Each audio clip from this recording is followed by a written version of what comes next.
যা দেখলে আপনারা আক্ষরিক অর্থেই চমকে উঠবেন। আজ এমন সব মিসাইল ছোড়া হয়েছে যা এর আগে কখনো ছোড়া হয়নি। এত এত ছবি আর ফুটেজ সামনে এসেছে যা আপনারা দেখলে বলবেন আজ এসব কি হচ্ছে। ইরান তাদের মিসাইল হামলার 54তম ওয়েভ শুরু করে দিয়েছে আর পুরো ইসরায়েলের ভিতরে একেবারে তোলপাড় ফেলে দিয়েছে।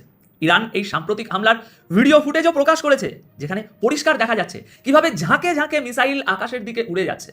এই হামলার পুরো বিস্তারিত খবর আমি আজকের ভিডিওতে আপনাদের দেব। গতকাল 15ই মার্চ ঘটে যাওয়া এই হামলার পর তেল আবিব থেকে এখন ভয়ঙ্কর ধ্বংসলীলার খবর সামনে আসছে।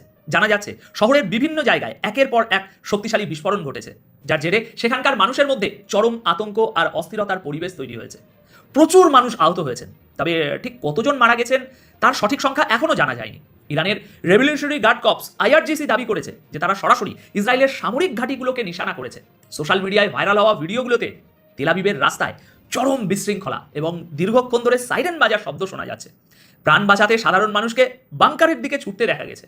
এই ছবিগুলো 15ই মার্চ দুপুরে ইসরায়েলের ডিফেন্স ফোর্স অর্থাৎ আইডিএফও স্বীকার করে নিয়েছে যে গতকাল দুপুর থেকে সন্ধ্যা পর্যন্ত কয়েক ডজন মিসাইল ছোড়া হয়েছে। এর মধ্যে কয়েকটিকে মাঝ আকাশে ধ্বংস করা গেলেও বেশ কয়েকটি মিসাইল শহরের আবাসিক এবং সরকারি এলাকাগুলোতে আছড়ে পড়ে ব্যাপক ক্ষয়ক্ষতি করেছে। ইরানের এই নতুন এবং বিশাল হামলা এই অঞ্চলের চলমান সংঘাতকে এখন অত্যন্ত বিপজ্জনক আরেকটা মোড়ে এনে দাঁড় করিয়েছে। এবার এরই সাথে যুক্ত দ্বিতীয় খবরটি মন দিয়ে শুনুন। ইরান ইসরায়েলের বিভিন্ন এলাকায় তাদের মিসাইল দিয়ে এমন ধ্বংসলীলা চালিয়েছে যার নজির এই পুরো যুদ্ধে এর আগে কখনো দেখা যায়নি। আপনারা স্ক্রিনে নতুন কিছু ছবি দেখতে পাচ্ছেন, এগুলো মিসাইলের ডাইরেক্ট ইম্প্যাক্ট। আর এই দৃশ্য এটাই প্রমাণ করে যে ইসরায়েলের এয়ার ডিফেন্স সিস্টেম কতটা ব্যর্থ হয়েছে। তেল আবিব থেকে শুরু করে ইসরায়েলের কেন্দ্রীয় এলাকাগুলো পর্যন্ত চারিদিকে শুধু ধ্বংসস্তূপ আর ধোঁয়ার কুণ্ডুলি পাকিয়ে উঠছে। আমি আপনাদের যে ছবিগুলো দেখাচ্ছি তার রীতিমতো শিউরে ওঠার মতো। রাস্তার মাঝখানে মিসাইল আছড়ে পড়ছে, বড় বড় গর্ত তৈরি হয়ে গেছে, গাড়িগুলো পুড়ে ছাই হয়ে গেছে এবং মিসাইল সোজা মানুষের ঘরের ভিতরে ঢুকে গেছে। আজকের হামলায় ইরান তাদের সবচেয়ে ভারী এবং সবচেয়ে বিপজ্জনক ক্লাস্টার মিসাইল ব্যবহার করেছে। এই ক্লাস্টার বোমাগুলো ইসরায়েলের ডিফেন্স সিস্টেমকে ধোঁকা দিয়ে মাটিতে পড়ে বিশাল ধ্বংসলীলা চালিয়েছে। তেল আবিবে কিছু বহুতল ভবনে সরাসরি হামলার পর সেখানে স্থানীয় ইহুদি বাসিন্দাদের ব্যাপক ভিড় জমে যায়। ধ্বংসস্তূপের নিচে চাপা পড়া আহত মানুষদের বের করতে দেখে তারা রীতিমতো আতঙ্কিত। তারা তাদের নিজেদের সরকারের উপরে ক্ষুব্ধ যে কেন এই যুদ্ধ শুরু করা হলো। ইসরায়েলের পুলিশ এবং রেস্কিউ সার্ভিসও নিশ্চিত করেছে যে এই ধ্বংসলীলা আসলে ক্লাস্টার মিউনিশন অর্থাৎ ছোট ছোট ক্লাস্টার বোমারই ফলাফল। ইরান গতকাল রবিবার দুপুর থেকে সন্ধ্যা পর্যন্ত ইসরায়েলের উপর পরপর 7টি বড় মিসাইলের ঝাঁক নিক্ষেপ করেছে। ওদিকে এর জবাবে ইসরায়েলের আইডিএফও ইরানের পশ্চিমাংশে ব্যাপক বিমান হামলা শুরু করেছে। কিন্তু ইরান তাদের মিসাইলের শক্তি দিয়ে এটা স্পষ্ট করে দিয়েছে যে এবার তাদের উদ্দেশ্য হলো ইসরায়েলকে পুরোপুরি পঙ্গু করে দেওয়া। প্রিয় দর্শক, আমার তো মনে হয় আজ ইসরায়েল যে দৃশ্য দেখেছে তা গত বছরের ওই 12 দিনের যুদ্ধের স্মৃতি উস্কে দিয়েছে বা তার সাথে তুলনা করার মতো একটা পরিস্থিতি তৈরি করেছে। ইরানের এই ক্লাস্টার মিসাইলগুলো এখন বেঞ্জামিন নেতানিয়াহুর জন্য সবচেয়ে বড় আর জঘন্য এক দুঃস্বপ্নে পরিণত হয়েছে, কারণ এগুলো একসাথে অনেকগুলো জায়গাকে চোখের পলকে ধ্বংসস্তূপে পরিণত করে দেয়। তেল আবিবের বিল্ডিংগুলো থেকে যেভাবে আহতদের বের করা হচ্ছে তা পুরো ইসরায়েলি প্রশাসনকে নাড়িয়ে দিয়েছে। ডোনাল্ড ট্রাম্প এবং তার সেনাবাহিনীর জন্যও এটা একটা পরিষ্কার বার্তা যে ইরানের মিসাইল প্রযুক্তি এখন তাদের র্যাডার এবং ডিফেন্স সিস্টেমের ধরা ছোঁয়ার অনেক বাইরে চলে গেছে। কারণ আমেরিকাই তো থার্ড মিসাইল ডিফেন্স সিস্টেম ইসরায়েলে পাঠিয়েছিল। তার জবাবে ইরান যেন আজ বলতে চাইছে, দেখে নাও, পরিণতি এমনই হবে। দর্শক, এই যুদ্ধক্ষেত্রের তৃতীয় এবং গুরুত্বপূর্ণ খবরটি এবার শুনুন। ইরানের আইআরজিসি অপারেশন ট্রু প্রমিস 4-এর 53তম এবং 54তম ওয়েভ শুরু করে পুরো মিডল ইস্টে হুলস্থুল ফেলে দিয়েছে। এবার ইরান শুধু হাইপারসনিক মিসাইল আর ড্রোনই ব্যবহার করেনি, বরং এই প্রথমবার সাজ্জিলের মতো ব্যালিস্টিক মিসাইলকেও মাঠে নামিয়ে দিয়েছে। আপনাদের জানিয়ে রাখি, এই হামলাটি করা হয়েছে সেই 84 জন ইরানি নৌবাহিনীর জওয়ানদের স্মরণে যারা শ্রীলঙ্কার কাছে আমেরিকার সাবমেরিন হামলায় শহীদ হয়েছিলেন এবং যাদের যুদ্ধজাহাজটি আমেরিকা ডুবিয়ে দিয়েছিল। গতকাল 15ই মার্চের এই সাম্প্রতিক হামলার সবচেয়ে বড় টার্গেট ছিল ইউএইতে অবস্থিত আমেরিকার আল ধাফারা এয়ারবেস। আইআরজিসির মতে আমেরিকা এই বেসটিকে ইরানের বিরুদ্ধে গুপ্তচর বৃত্তি এবং সামরিক সাহায্য পৌঁছানোর কাজে ব্যবহার করছিল। ইরান এই অপারেশনে ফাতা এবং কাদারের মতো 10টি হাইপারসনিক মিসাইল ব্যবহার করেছে। এগুলোর গতি এতই বেশি যে আমেরিকা এবং ইসরায়েলের ডিফেন্স সিস্টেম সেগুলোকে ট্র্যাক করতেই ব্যর্থ হয়েছে। এখন আরও একটা খবর শুনে নিন। গতকাল 15ই মার্চ ইরানের আইআরজিসি ইসরায়েল সরকারের একেবারে ভিত নাড়িয়ে দিয়েছে। নতুন ছবিগুলো আপনারা দেখতে পাচ্ছেন। আইআরজিসির জনসংযোগ দপ্তরের বিবৃতি অনুযায়ী এই হামলায় সুপার হেভি কুর্রাম শার মিসাইলও ব্যবহার করা হয়েছে, যা 2 টন ওজনের ওয়ারহেড বহন করতে পারে। এর পাশাপাশি খাইবার শোকেন, কাদার এবং ইমাদের মতো মিসাইলগুলোও ইসরায়েলি ঘাঁটিগুলোতে আক্ষরিক অর্থেই ধ্বংস ডেকে এনেছে। এই হামলার সবচেয়ে উল্লেখযোগ্য দিক হলো এই প্রথমবার সজ্জিলের মতো সলিড ফুয়েলে চালিত স্ট্র্যাটেজিক মিসাইল ব্যবহার করা হয়েছে। আমি আবারও বলছি, সজ্জিল মিসাইল এই যুদ্ধে প্রথমবার নামানো হলো। এই মিসাইলগুলো সরাসরি সেই জায়গাগুলোতে আঘাত এনেছে যেখান থেকে ইসরায়েল তাদের হাওয়াই হামলার সিদ্ধান্তগুলো নেয়। আইআরজিসি দাবি করেছে যে তারা ইসরায়েলের হৃৎপিণ্ড অর্থাৎ তাদের সবচেয়ে সুরক্ষিত এবং গুরুত্বপূর্ণ সামরিক ও ডিফেন্স ইনফ্রাস্ট্রাকচারকে একেবারে নিখুঁতভাবে ধ্বংস করে দিয়েছে। ইরানের বক্তব্য হলো এই হামলায় শুধু ইসরায়েলি সামরিক ঘাঁটিই নয়, বরং সেই সমস্ত জায়গাকেও নিশানা করা হয়েছে যেখানে ইসরায়েলি বাহিনীর জমায়েত থাকে। ইরানের এই মিসাইলগুলো ইসরায়েলি প্রশাসনের সেই সমস্ত সেন্টারকে পঙ্গু করে দিয়েছে যারা যুদ্ধের পরিকল্পনার সাথে যুক্ত। দেখুন, আমি মনে করি 2 টনের ওয়ারহেডযুক্ত খুররামশার মিসাইল এবং সজ্জিল মিসাইলের ব্যবহার এটা প্রমাণ করে যে ইরান এখন এই যুদ্ধকে এমন এক পর্যায়ে নিয়ে গিয়েছে যেখান থেকে আর ফেরা সম্ভব নয়। ট্রাম্প এবং নেতানিয়াহুর জন্য এটা সবচেয়ে বড় ধাক্কা, কারণ তাদের সবচেয়ে উন্নত এয়ার ডিফেন্স সিস্টেমও এই সুপার হেভি মিসাইলগুলোকে আটকাতে ব্যর্থ হয়েছে। ইরান যেভাবে ইসরায়েলের সিদ্ধান্ত গ্রহণকারী কেন্দ্রগুলোকে নিশানা করার দাবি করেছে তা ইসরায়েলি ফৌজের কমান্ড অ্যান্ড কন্ট্রোল সিস্টেমকে পুরোপুরি তছনছ করে দিয়েছে।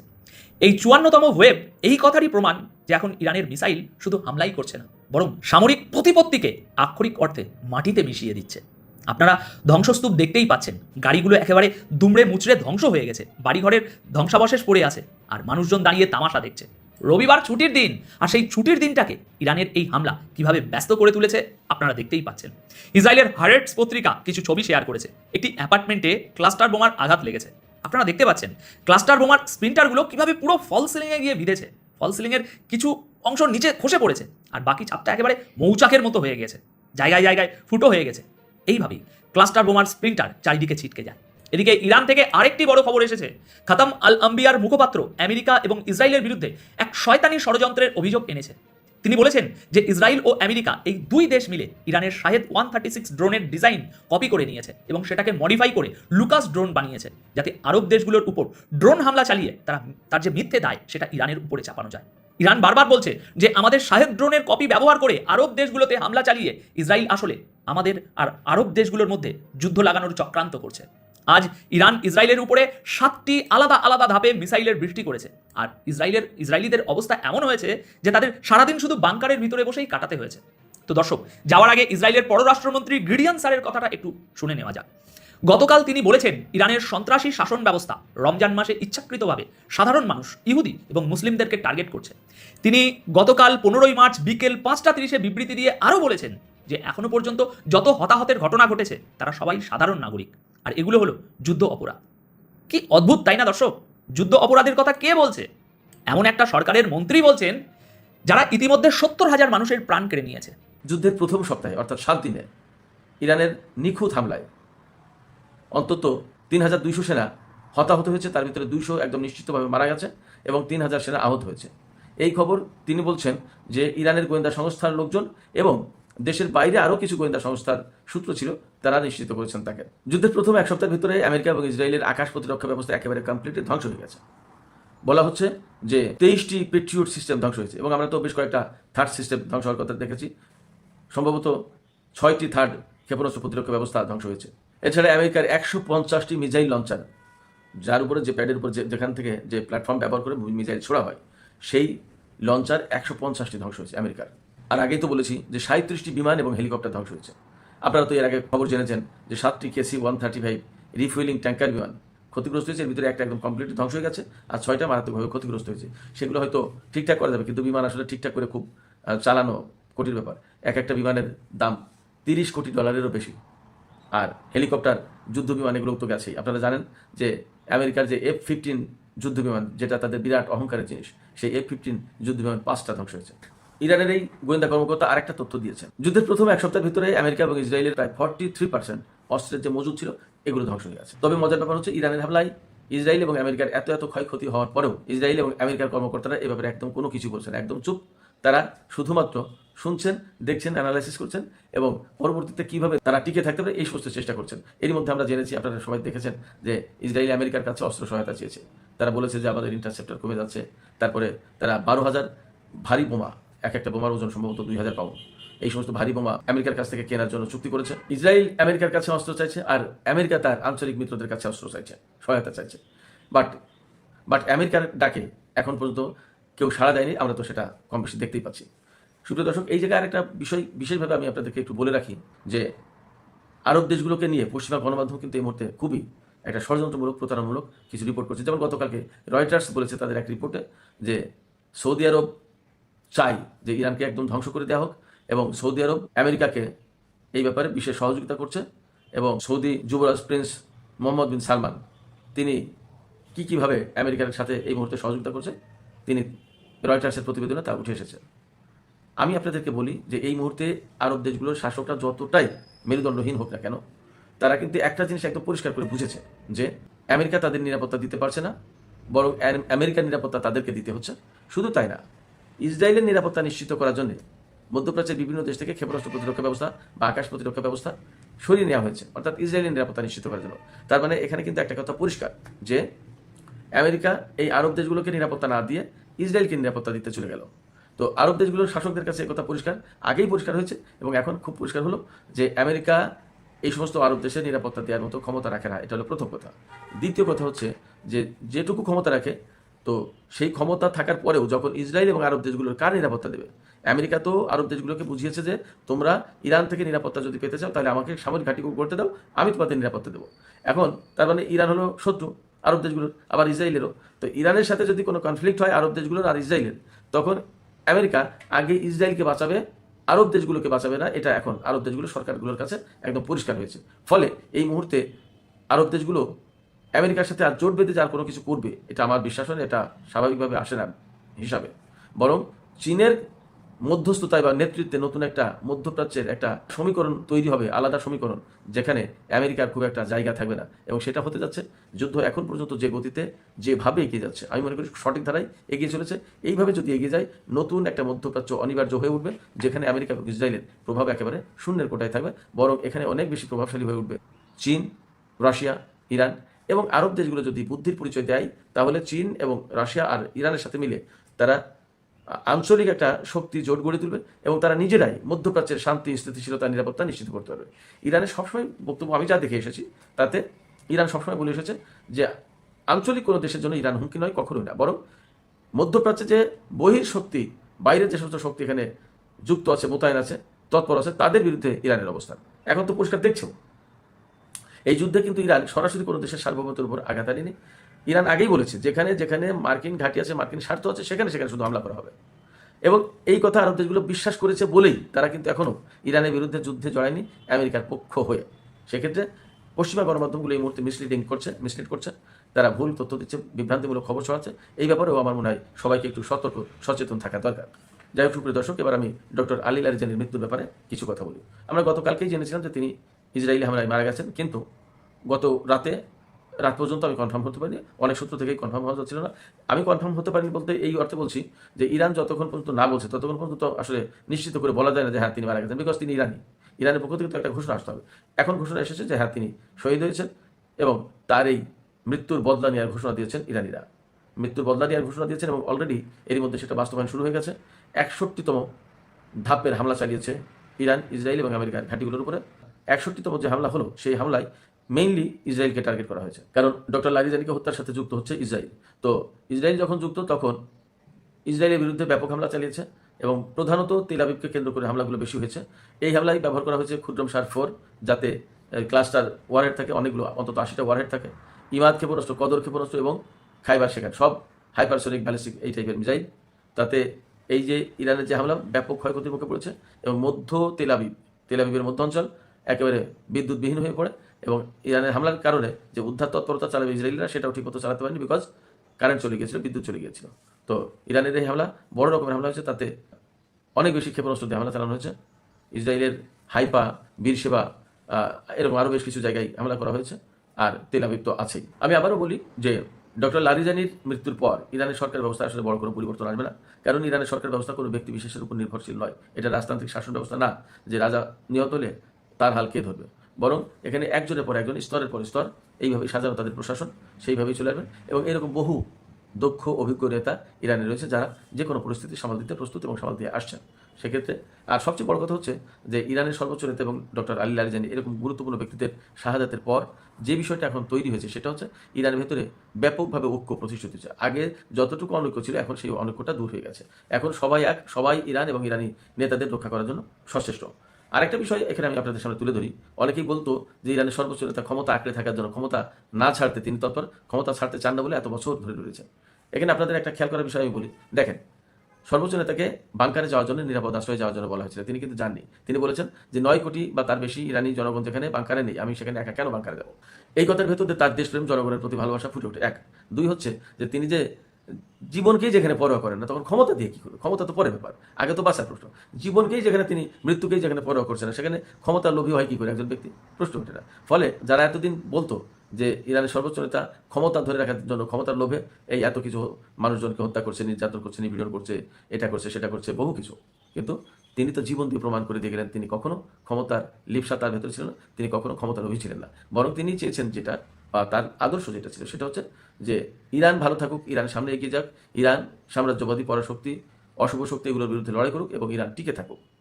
এই জিনিসগুলোই কিন্তু এখন মোটামুটিভাবে তার মৃত্যুর মধ্য দিয়ে পরিষ্কার হলো, প্রমাণিত হলো। সেক্ষেত্রে ইরানি জনগণ এখন পরিষ্কার বুঝতে পারছে যে তাদের নেতা জীবন দিয়েছে যেখানে, মৃত্যুকে পরোয়া করে দেশের জন্য। সেক্ষেত্রে তিনি তো ক্ষমতার লোভী ছিলেন না। ক্ষমতার লোভী থাকলে তো পালিয়ে যেতেন বা নিরাপদ আশ্রয়ে যেতেন, সেটা করেননি। তার মানে হচ্ছে তিনি দেশকেই ভালোবেসেছেন, দেশের জনগণকেই ভালোবেসেছেন। ফলে ইরানের জনগণ এখনো তাদের সর্বোচ্চ নেতার প্রতি, জীবিত থাকার চেয়ে মৃত সর্বোচ্চ নেতার প্রতি ভালোবাসা, শ্রদ্ধা বেশি জানাচ্ছেন। এতে ইরান আরও বেশি ঐক্যবদ্ধ হলো, একথা নিশ্চিতভাবে বলা যায়। ফলে ইসরায়েল আমেরিকা যতই চেষ্টা করুক, ইরানের সরকার ব্যবস্থায়, শাসন ব্যবস্থায় এবং প্রচলিত যে আইন বা যে সাংবিধানিক ব্যবস্থা, সংসদীয় ব্যবস্থা, এর কোনোটাই ধ্বংস করে দিতে পারবে না। এবং তারা যে ইরানে একটা পুতুল সরকার বসাতে চায়, এইটাও তারা মনে হয় পারবে না। সুপ্রিয় দর্শক, আলোচনা শেষ করবো।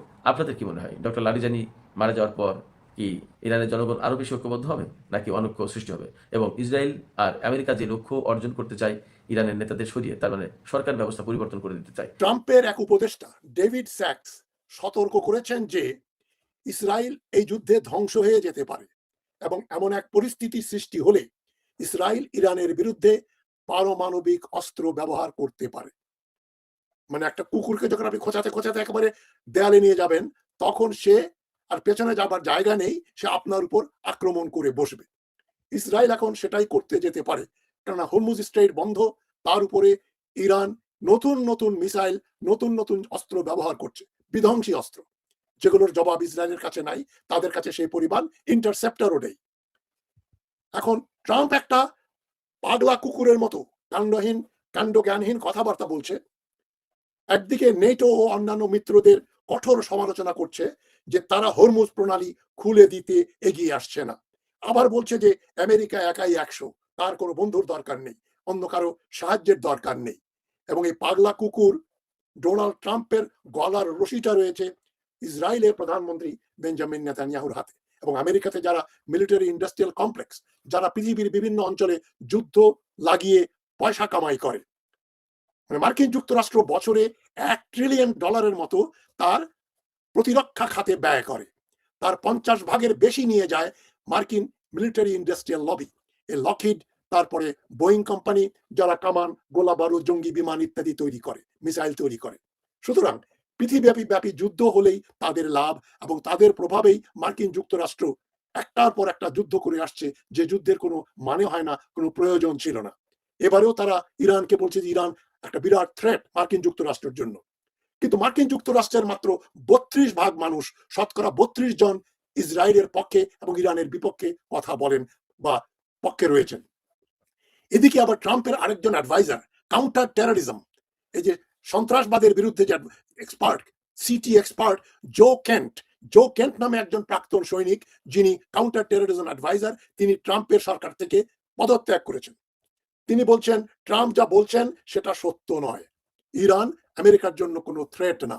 এবং ট্রাম্প আবার খুব সার্কাস্টিক্যালি বলছেন যে জো কেন্ট গিয়েছে, ভালোই হয়েছে, সে একটা উদ্ভট কথা বলে যে ইরান আমাদের জন্য কোনো হুমকি নয়। এরকম পরিস্থিতিতে মার্কিন প্রফেসর জেফরি স্যাক্স বলছেন, সতর্ক করে দিচ্ছেন যে ইসরায়েল এবং ইরান বর্তমানে যে মাত্রায় সংঘাতে লিপ্ত হচ্ছে, তাতে পরিস্থিতি নিয়ন্ত্রণের বাইরে চলে যেতে পারে। আমি তো মনে করি অলরেডি নিয়ন্ত্রণের বাইরে চলে গেছে। তিনি উল্লেখ করেন যে ইসরায়েলের কাছে স্যামসাং অপশন রয়েছে। স্যামসাং অপশন হচ্ছে অস্তিত্বের সংকটে পড়লে ইসরায়েল যা করতে পারে। সেই স্যামসাং অপশন হচ্ছে পারমাণবিক অস্ত্র ব্যবহার করা, সোজা কথায় অ্যাটম বোমা ব্যবহার করা। তিনি ডোনাল্ড ট্রাম্পকে পরামর্শ দেন যে এখনই এই যুদ্ধ বন্ধ করে বিজয় ঘোষণা করে ঘরে ফিরে যান এবং বলে দেন যে আমরা তো যুদ্ধ জিতেই গেছি, আয়াতুল্লাহ খামেনিকে হত্যা করেছি, ওদের অনেক নেতা সেনাপতি হত্যা করেছি, সুতরাং আমরা জিতে গেছি, ইরান হেরে গেছে। কিন্তু বেঞ্জামিন নেতানিয়াহু তো তাতে সন্তুষ্ট নন। তিনি চান গ্রেটার ইসরায়েলের যে পরিকল্পনা, মধ্যপ্রাচ্যের সবগুলো তেল খনি এবং সৌদি আরব থেকে নিয়ে জর্ডান, লেবানন, সিরিয়া এবং মিশরের সাইনাই পেনিনসুলা, ইরাকের এক অঞ্চল, সৌদি আরবের অনেক জমি জমা নিয়ে গ্রেটার ইসরায়েল বানাবে এবং ওই অঞ্চলের সমস্ত তেল খনি তার কর্তৃত্বে নিয়ে আসবে। আমেরিকানরা তাতে আপত্তি করে না, তারা মনে করে মধ্যপ্রাচ্যে তাদের একটা বিরাট সহযোগী শক্তি তারা পেয়ে যাবে গ্রেটার ইসরায়েলের মাধ্যমে। এখন অর্থনৈতিক সংকট হচ্ছে তেলের জন্য, মানে এই হরমুজ প্রণালী বন্ধ হয়ে যাওয়ার ফলে বিশ্ব অর্থনীতি চরম ঝুঁকির মুখে পড়েছে। বাংলাদেশ সহ পৃথিবীর সব দেশ তেল সংকট। কৌশলগত তেল মজুদ থেকে যে পরিমাণ তেলের কথা বলা হয়েছে তা প্রয়োজনের তুলনায় অত্যন্ত নগণ্য। মাত্র 20 দিনের তেল এই বিভিন্ন রিজার্ভে রয়েছে। মার্কিন যুক্তরাষ্ট্রের কাছে যে তেল আছে ওটা বাজারে ছাড়লে 20 দিন চলবে, তারপরে তেলের সংকট কমবে না। আর হরমুজ প্রণালী বন্ধ হলে পৃথিবীর 20% তেল উৎপাদন বন্ধ হয়ে যাবে। আসছে না, এক ফোঁটা তেলও সেখান থেকে আসছে না। মানে ইরাক, কুয়েত, বাহরাইন, কাতার এবং ইউএই, এরা এক ফোঁটা তেলও বাজারে ছাড়ছে না এবং তারা 20% তেল সরবরাহ করে। যেটা আমি আগেও বলেছি, হুথি গেরিলারা যদি ইয়েমেন থেকে এই রেড সির বাবল মন্তব বন্ধ করে যায় তাহলে পৃথিবীর 80% তেলের সরবরাহ বন্ধ হয়ে যাবে। ফলে একের পর এক তেল ও গ্যাস উৎপাদন কেন্দ্র ধ্বংস হওয়ার ফলে বিশ্বব্যাপী একটা বড় অর্থনৈতিক সংকট তৈরি হচ্ছে, যার জন্য তিনি ইসরায়েলের বর্তমান নীতিকে দায়ী করেন। জেফরি স্যাক্স আরো বলেন, মধ্যপ্রাচ্যে শান্তি ফেরাতে ট্রাম্পের জন্য 5টা সুনির্দিষ্ট পদক্ষেপ রয়েছে। নাম্বার 1, ইরানের উপর আগ্রাসন বন্ধ করা। যুক্তরাষ্ট্র ও ইসরায়েলের উচিত ইরানের উপর সরাসরি এবং অবৈধ সশস্ত্র হামলা বন্ধ করতে হবে। পারমাণবিক চুক্তি পুনর্বহাল করতে হবে, যেটা বারাক হোসেন ওবামার সময় 2015 সালে হয়েছিল। ইরান যেখানে খুশি হয়ে দস্তখত করেছিল যে তারা পারমাণবিক অস্ত্র বানাবে না। ট্রাম্প ক্ষমতায় এসেই প্রথম টার্মেই ওই চুক্তিটাকে তিনি বাতিল করে দেন এবং গালফের দেশগুলোর সঙ্গে ইরানের দ্বিপাক্ষিক আলোচনার মাধ্যমে একটা সুরাহা হতে পারে। সৌদি আরব, ইরাক, কুয়েত, বাহরাইন, কাতার, ইউএই, ওমান, সেটাও হচ্ছে না। এবং 1967 সালের যে সীমানা অনুযায়ী গাজা, পশ্চিম তীর এবং পূর্ব জেরুজালেম নিয়ে একটা স্বাধীন ফিলিস্তিন রাষ্ট্র গঠনের কথা বলা হয়েছিল, সেটা এখন ভেস্তে চলে গেছে। ইসরায়েল বলে ওটা তো দিবই না, আমরা এখন আরো দেশগুলো দখল করে গ্রেটার ইসরায়েল বাড়াবো। এই একগুয়েমি যুদ্ধের মূল কারণ। সশস্ত্র গোষ্ঠীগুলোর নিরস্ত্রীকরণ করতে হবে। ফিলিস্তিন রাষ্ট্র গঠিত হলে এবং সেটি জাতিসংঘের স্বীকৃতি পেলে হামাস, হিজবুল্লাহ সহ অন্যান্য সশস্ত্র গোষ্ঠীগুলোকে নিয়ন্ত্রণ করা সম্ভব হবে, অন্যথায় নয়। মার্কিন আধিপত্য ব্যর্থ পরিকল্পনা। জেফরি স্যাক্স বলেন, ইউক্রেন যুদ্ধের উদাহরণ টেনে তিনি বলেন, রাশিয়া বা ইরানের মতো দেশগুলোর নিরাপত্তা উদ্বেগকে গুরুত্ব না দিয়ে কেবল আধিপত্যবাদী হেজেমনি বজায় রাখার চেষ্টা বিপর্যয় ডেকে আনছে। এটা একটা নব্য সাম্রাজ্যবাদী ধ্যান ধারণা। তিনি মার্কিন গোয়েন্দা সংস্থা এবং সরকারের সমালোচনা করে বলেন, তাদের কোনো দীর্ঘমেয়াদী পরিকল্পনা নেই, তারা কেবল তাৎক্ষণিক পরিস্থিতির উপর ভিত্তি করে কাজ করছে, একটা ইম্প্রোভাইজেশন, জোড়াতালি দিয়ে, যা আদতে কোনো সমাধান দিচ্ছে না। জেফরি স্যাক্সের মতে এই যুদ্ধ কারোর জন্য লাভজনক নয়। এটি ইসরায়েল, যুক্তরাষ্ট্র, ইরান এবং পুরো বিশ্বের জন্য একটা লুজ লুজ সিচুয়েশন, হার সিচুয়েশন তৈরি করেছে। তিনি মনে করেন আন্তর্জাতিক আইন মেনে প্রত্যেকের নিরাপত্তা নিশ্চিত করাই শান্তি ফেরার একমাত্র পথ। এখন উপসংহারে আমরা বলতে পারি, যদি ধরেই নেই ইসরায়েল যদি সত্যি সত্যি তার অস্তিত্বের সংকটের কারণে এই স্যামসাং অপশন অ্যাপ্লাই করে, পারমাণবিক বোমা ব্যবহার করে ইরানের বিরুদ্ধে, তাহলে কি সেটা একটা তৃতীয় মহাযুদ্ধ কি অবধারিত? আমার মনে হয় না। কেননা ইরানকে যদি ইসরায়েল একাধিক বোমা মেরে ধ্বংস করে দেয়, তেহরান, ইস্পাহান, মাসাদ, হোম, বান্দার আব্বাস, বান্দর খোমেনি, সবগুলো বন্দর, খার্গ আইল্যান্ড সব ধ্বংস করে দেয়, তাহলে চীন বা রাশিয়া কেন ইরানের জন্য তাদের নিজেদের নিরাপত্তাকে বিঘ্নিত করে যুদ্ধে জড়িয়ে পড়বে? ইমিডিয়েটলি তাদের যুদ্ধে জড়িয়ে পড়ার কোনো কারণ আমি দেখছি না। ইরান যদি ধ্বংস হয়ে যায় তাহলে পার্শ্ববর্তী দেশগুলোর উপর রেডিয়েশনের প্রভাব পড়বে। পাকিস্তানের বেলুচিস্তান, রাশিয়ার দক্ষিণ অঞ্চল, তুর্কমেনিস্তান, উজবেকিস্তান, কাজাকিস্তান এগুলো ক্ষতিগ্রস্ত হবে। কিন্তু তাতে ইসরায়েলের কি? ইসরায়েল তো সেখান থেকে 2000 কিলোমিটার দূরে।